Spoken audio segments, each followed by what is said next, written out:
Hi everyone in the room and hi everyone online. My name is Jen McCarroll. I'm the Music Outreach Officer for those I haven't met. I think you're the only one I haven't met in person. I'm Jen and I've been working for MFM for quite a few years. We're the factor representatives for Northern Ontario, which pretty much means that we're kind of a conduit for their information and announcements to kind of folks in our region. So we're really happy to kind of be promoting a lot of their programs because they're a huge supporter of Canadian music, and it's important for folks who may not have access to them personally in Toronto, let's say, to have access to this information and this kind of guidance. So what I'm going to do is we're going to go through just a very quick presentation, a PowerPoint presentation. We're going to go through kind of how you apply. So it's pretty basic. It's how you apply, how to create your profiles and that kind of thing. And then we're going to go through a few of the programs that are available to general rated artists, which are the Artist Development Program, the Juried Sound Recording Program, and the Live Performance Assurance Program. What is Factor? So Factor is the Foundation Assisting Canadian Talent on Recording. It's dedicated to providing assistance toward the growth and development of the Canadian music industry. So the foundation, it administers contributions from private radio broadcasters, as well as the Government of Canada through the Department of Community Heritage. And they have what is called the Canada Music Fund. So how does one apply? Is there anyone here who hasn't been onto their website yet? Okay, cool. So once you've kind of taken a look at their programs, which we'll go into in a little bit, the first thing you'll do once you choose what program you'd like to apply to is create your 3 profiles. So I'll just give you a quick little rundown about what each profile is and why it exists separately, because when you're just an independent artist, you have to create all 3, so it seems a little convoluted.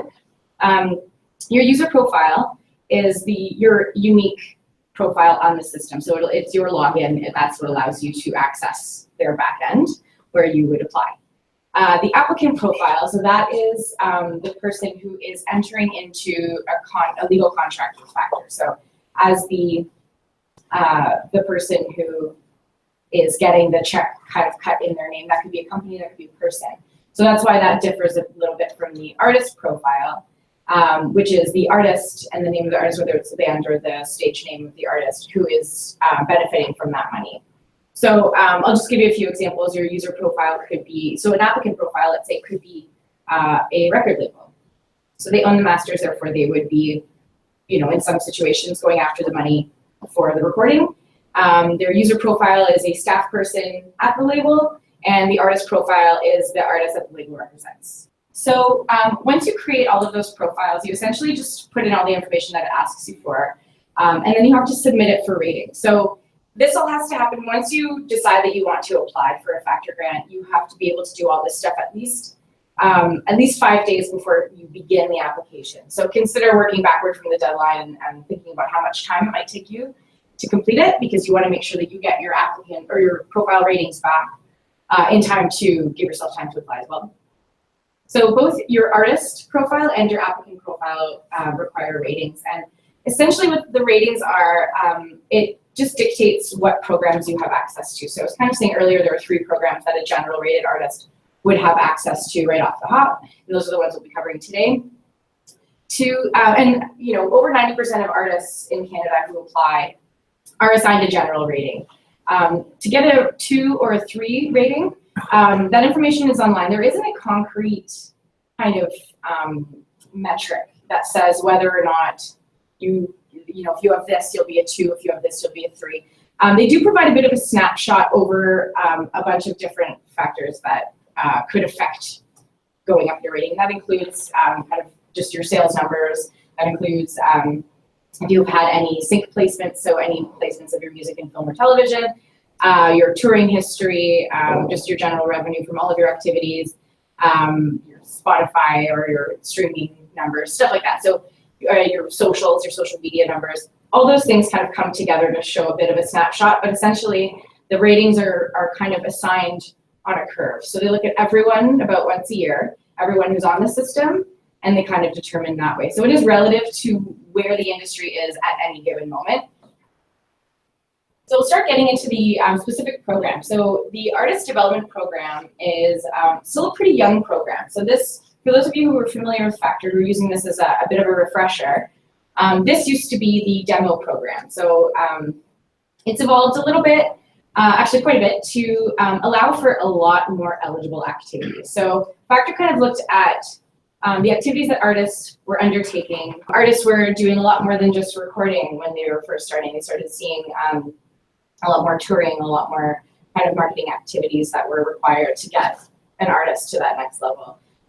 And so they responded by kind of changing the demo program and shifting it into more of a inclusive kind of program. So it ends up being a $2,000 subsidy toward a year of artist development activities. So everything on this list is what is eligible. So it's any of your songwriting and recording expenses, your touring and showcasing, video production, all that kind of stuff. So obviously it's a lot of stuff, and $2,000 isn't going to pay for all of it, but it is a nice little chunk of it. And you're not necessarily going to be doing all of these things either. So you know, you might be doing a bit of recording and a bit of touring, or you have, you know, a showcase that you really want to get to maybe start touring next year.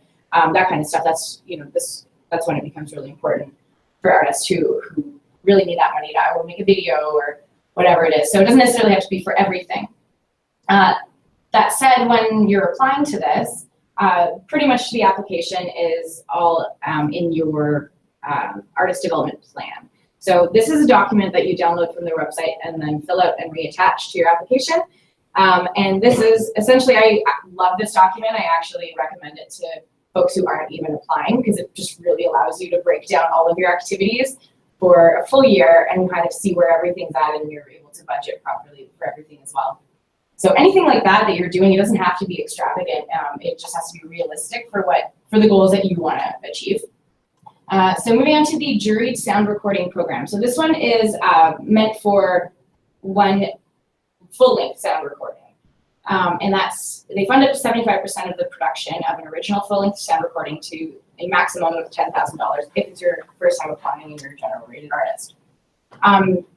This used to be, again, for those for whom this is a refresher, this used to, like, a portion of this used to be a loan, but they took that out. So now it's 100% a grant. And so much like the recording kind of component of the artist development program, the activities that they'll cover are studio time, hiring an engineer, producer, musician, so any kind of session musicians you bring in, that's eligible. Renting recording equipment, not purchasing. Mixing and mastering, and then even graphic design for your album artwork. I have a question, Jen. Yeah. So if you've gotten to the point of, okay, I've done the top 4, I'm at mixing, I'm at mastering and design album, can you apply within that? And, Yeah. And if successful, can you move on to the other one? Absolutely, yeah. So when it comes to eligible expenses, they don't count any expenses incurred before you apply. These are juried. So that means it could be, you know, any one of your peers in the Canadian music industry that is looking at your application. So if you're asking for money, you do kind of have to present a snapshot of your entire project and whatever. But when it comes to your budget, that's when you just say that you only put your needs in the budget and only put your eligible expenses in the budget. So yeah, so if you're successful in getting the grant for the recording, at that point you can apply. So it's not guaranteed, they're not guaranteed funds by any means, but you can apply for marketing, radio marketing, tour support, showcase, and video money as well. So the juried sound recording program, it's a little bit different than the artist development program. What you do have to do is statement of your goals, or in your plan and your goals. So essentially it's just all of the details, including, you know, where you're recording, the dates, like pretty much everything has to be nailed down, or at least it looks a lot better if you have everything planned already. You need a marketing plan. So they do provide a template for that as well, so marketing plan template, but they can come in a variety of different formats. So as long as they have a few key pieces of information, which include just like who your audience is and how you're going to reach them. So those are the kind of like that's the main purpose of a marketing plan. They want to see kind of if you know who you are as a brand, who your audience is, and then in which way specifically. So that could be anything from radio. What is your plan for radio? What is your plan for press? If you're, you know, doing any publicity, any touring kind of fits in there as well, any videos. So it's like, these are all things that these are all tools that you have to reach audiences. You have to put all of this into a plan. And like I said, they do have templates for that as well. And you can find just myriad examples on the internet, which I really enjoy doing because there are a lot of really great graphic ideas that you get from them. So for support material, what they'll need from you, and this is in the spirit of creating a good package for the jury, giving them a really good idea of who you are as an artist and what your project is going to sound like. So your professional photo. So it doesn't have to be expensive. It could cameras now, iPhones are amazing. It really doesn't have to be anything fancy, but it does have to look, same quality as what you're seeing out there, which is easy to do. Your producer, biography, or credits, and if you're self-produced, then it's not a bad idea to just include a bit of your experience producing. And even if you're self-producing due to maybe lack of funds or lack of a really good producing partner to work with, you can just put in a nutshell why you think you're the best producer to work on your own stuff. It doesn't necessarily look bad that you're self-producing, but you do have to just consider that you might have to add an argument for it. Up to 5 recent press clippings, so that's pretty much, and that's only if you have it, and that could even just be a local interview that you've done, or any kind of quote that you might have gotten from someone, or you can solicit those from your friends as well, so anything like that works. How important is that one? Pretty much anything, in the same way that a producer looks better than self-producing in some cases. It's essentially just it's demonstrating that someone else is endorsing you. Right, because I have a customer I'm writing a grant for, and he had a couple albums 20 years ago, and he wants to put out 4 albums, and I don't think I could find 5 press clippings because it's been out of the market so long. Right. So what do I do with that? I think if this person had a profile at some point, people know who this person is, and you can reach out to certain people just to get quotes. Yeah. Okay. It doesn't necessarily have to be like scans of press clippings, physical ones, or even screenshots. It can be just a page that you've put together with a few quotes and who said it. And they just, it's always just kind of like every little bit counts. It's not absolutely necessary, but if they're kind of seeing like, oh, so and so, some reputable music journalist said this, then it's going to look, it's just impressing people. And then a document, if you can, if you have this information, a document covering any of your radio chart history. So campus radio is absolutely a really great place to start when it comes to radio. I know a lot of independent artists find a lot of success on campus and community radio across Canada, and there are a lot of resources to help you undergo campaign, or undertake a campaign, I should say. Any awards or accolades, links to recent videos, tour dates, past and upcoming. So if you have nothing necessarily upcoming, but you've had a really good year, maybe some notable festivals, you'll want to throw that out, or maybe just kind of showing that you've been into different territories and that you're putting the work in. And then you can have up to 5 letters of support from agents, labels, distributors, promoters, just anyone in the industry that will support you. So if you, and locally, I always say, like, if you've played a local festival, go to that artistic director and get a letter from them. If you played a local bar, if someone could just speak to the fact that you were, a great artist and you were professional and it was great to work with you, it doesn't, even just that one endorsement can help a lot. So as I mentioned, these are juried programs. That means it really could be anyone. Their jury system is comprised of artists in industry in Canada who have been in the industry for more than 5 years. So if that sounds like you, then I do encourage you as well to sign up to become a juror. So they're always looking for jurors, especially more artists. It's a really great way to kind of see what's out there. So I always recommend it for those who would be eligible to be juror, because it's, you get to kind of see all the applications and again, be inspired by the good ones and just kind of see what people are doing and taking cues from really, really great applications to then put into your own. So for the artist development program, the rubric that we have is just 25% in 4 different categories, and that's your songs, your vocals, lyrics, your musicality, and your plan, which we talked about earlier, and then your biography and any other additional materials that we just talked about. So you'll notice that 75% of it is about your music. So you're submitting 2 tracks for the jury exam recording program and 1 for the artist development program. These are unreleased tracks, hopefully something that if you're applying for a recording program, maybe they're just demos for your eventual recording. So it doesn't necessarily have to be super amazing quality. They understand that, but do try to make it sound as good as you can to make sure that what's good about it does get across. But yeah, I mean, it's really just mostly about the music. And that's kind of what sways a jury. I think a lot of people think that it's about the snazz and however you put your package together, but I mean, as much as that does count toward it, it really isn't the bulk of why a lot of people are getting this funding. For the jury sound recording program, you'll see again, songs, vocals, lyrics, musicality, then you have your marketing plan and your presentation. So that's the marketing plan we chatted about, and the presentation, which just means anything else, any of the other support materials that you're submitting. And then finally, the one thing that's different as well for this one is your team.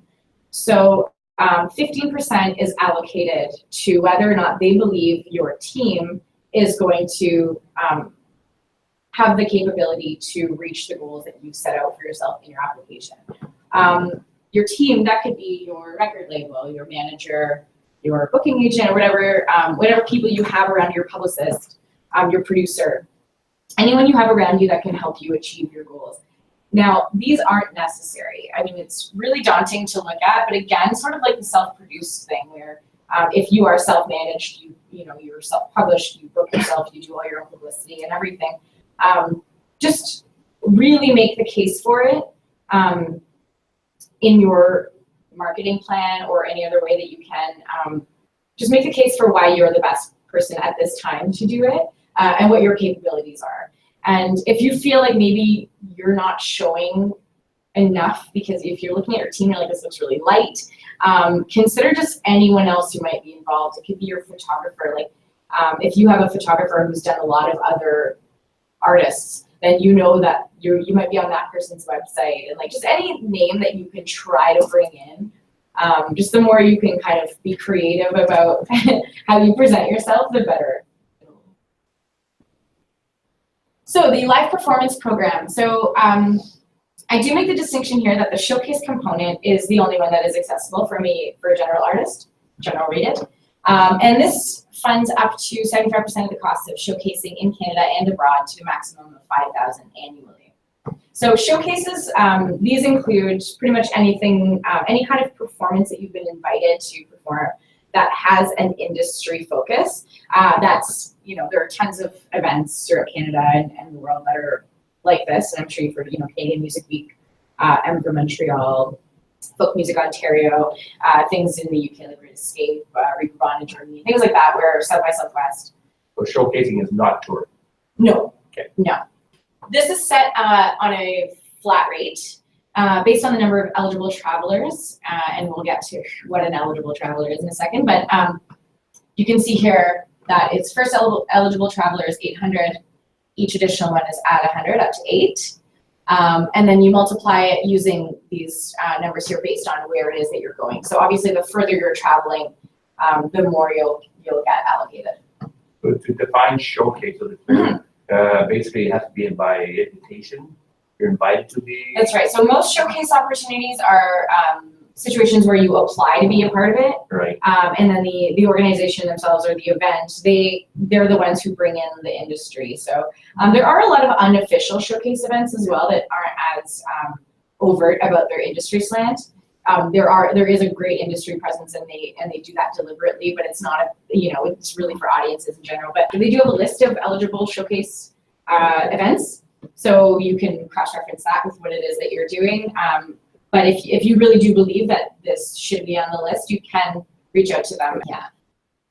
So for eligible travelers, so obviously accredited full-time member of the band.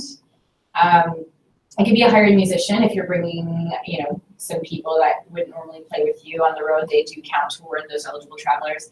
your tour manager if you bring a driver, any kind of equipment, a road technician, lighting technician, sound mixer, even a merchandise seller, or a nanny. So if you do have someone who's coming to take care of your children while you're on tour or while you're doing a showcase, then that is, they're eligible. Just a note here about that is that a signed agreement for hired musicians and crew, so pretty much any one of those people that isn't a full accredited member of the band, which they can verify in a number of ways, signed agreement must be submitted and set out a description of the services to be provided and a rate of pay and the dates. So pretty much all of that information, they have to see that it's been agreed upon, and that for pretty obvious reasons, they just want to make sure that all of it's legit. Please add the live, when you do live performance, that's just for showcasing too? Yes, Okay, yeah. okay. So the live performance, they do have another, they have a touring component as well. And that's only accessible if you're rated a 2 or 3, or if you've received the jury sound recording credit, which we chatted about earlier. Yeah. We're good. Yeah. So here are some tips. Start preparing early. So like I said, with the ratings and stuff, you want to get on that.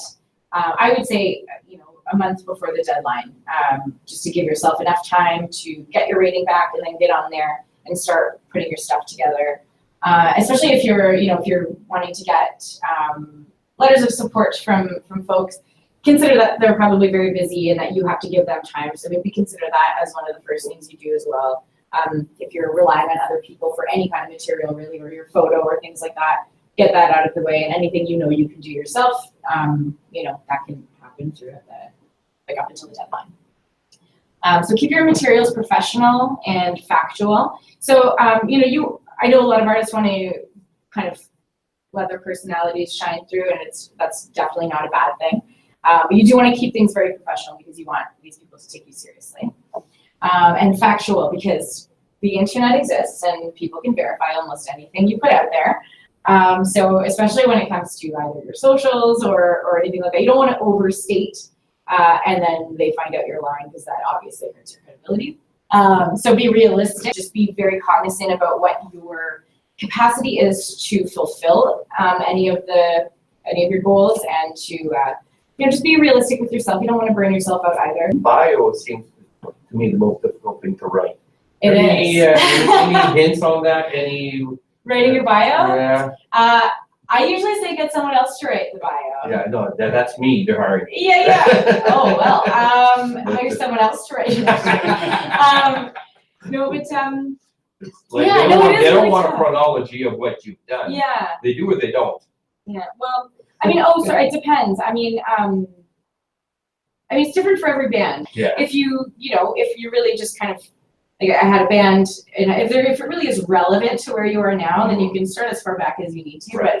But they really just want to know anything notable from the past. If there's anything that people can connect to, Right. Yeah. what to expect from the genre. Mhm. It's your elevator pitch in a way, right? So Right. if you were to just kind of meet someone on the elevator and they're like, oh, what's your band like? So consider what you might say in that situation, and description of what the genre is like, who the people are, where they're from, because that can really help connect them to what it is that they're doing. It conjures up some images, so Right. definitely try to be descriptive and creative in how and try not to fall into those traps either, where you're using a lot of the same words that a lot of other bios are doing. So maybe just have a look at other artist bios too. I got to cut and paste lines in about 100 right now. Yeah. Cool saying. Perfect. I would have never thought of that. No, it's a really good start. I always say that getting inspired about what other people are doing is, it's just really important, because it also just keeps your mind open and you're learning from other people constantly, which is super important. So double or triple check your spelling, grammar, and punctuation. Just read through everything. Have somebody else read through it. I know it's a vulnerable place to be in when you've talked about yourself for however many words. But sometimes bragged about yourself. It's really vulnerable to have somebody else look at that. But it's just really important to get another perspective sometimes. So do consider kind of just having someone to bounce ideas off of, and check your spelling. Focus on quality, not quantity. So that's kind of applicable for the bio thing too. You don't want to tell your whole life story necessarily. It doesn't have to be a full page bio. It could be 50 to 100 words. But just make sure that you're really hitting the points that you want to hit and that you want to get across. That's most important. And even same with like your touring, your touring, like past and upcoming touring. So like if you've been touring for years and years, like really just stick to those ones that like, or just be really brief about it. Don't just give like 3 pages listing every single date you've ever played. So write a relevant, interesting, and informative bio, which sounds real easy. It's not. And then this is a really good tip. When you choose your genre, when you put together your application, you have to pick a genre. You're actually choosing what jury you have. So when so on any given artist is going to have a jury comprised of people who have self kind of identified as being a suitable juror for that genre. So you have people, because I mean the realities of the market are different for every single genre, and a lot of them intersect, but they want to make sure that you're getting the right kind of understanding of the context of what it is that you're doing.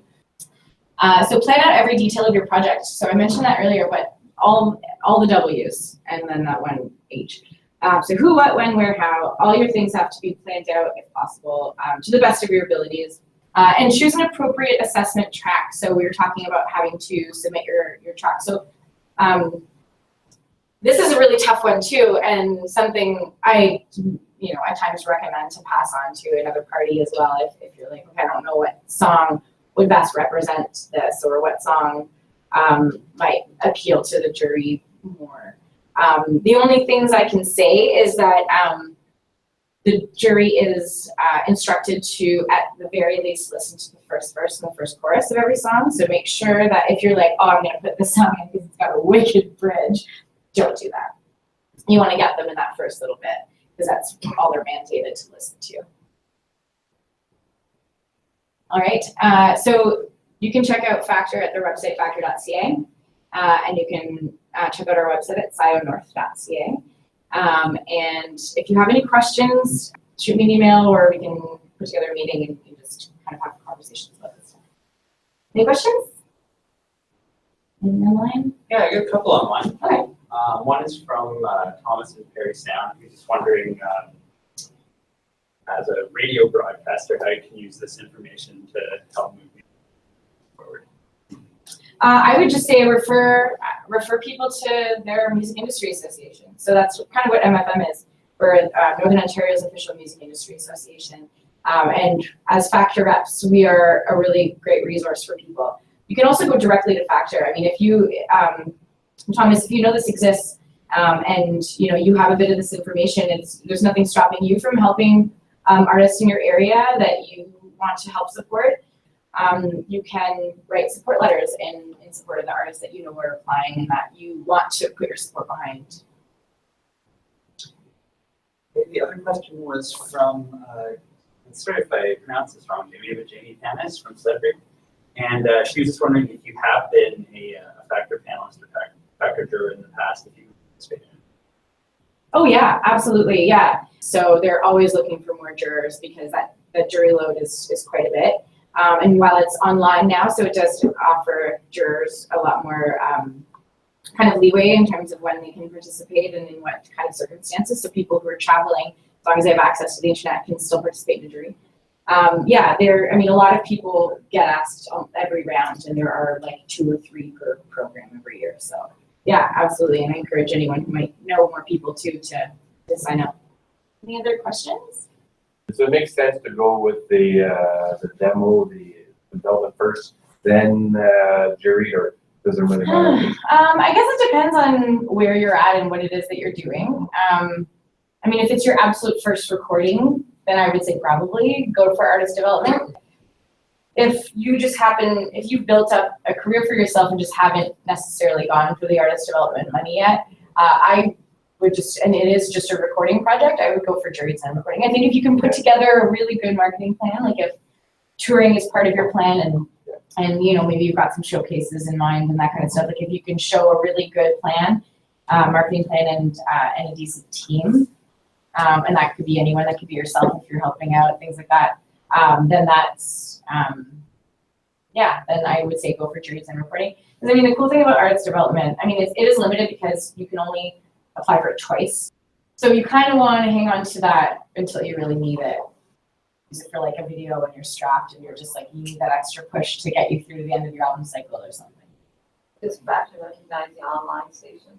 Yeah. Going to the- Yeah, when it comes to, yeah, for sure. When it comes to you're putting your profile together and getting your rating, yeah, they do consider all that stuff as well. And it's ongoing. I know they've kind of been adding stuff as things become more relevant to artists. So they're a lot more nimble than they used to be because everything's online. So they're able to quickly make the changes that they need to kind of address the ongoing changes in the industry too, which is cool. Okay, well, thanks for coming, everyone. I'll just, we'll say bye to our online friends and we'll shut her down.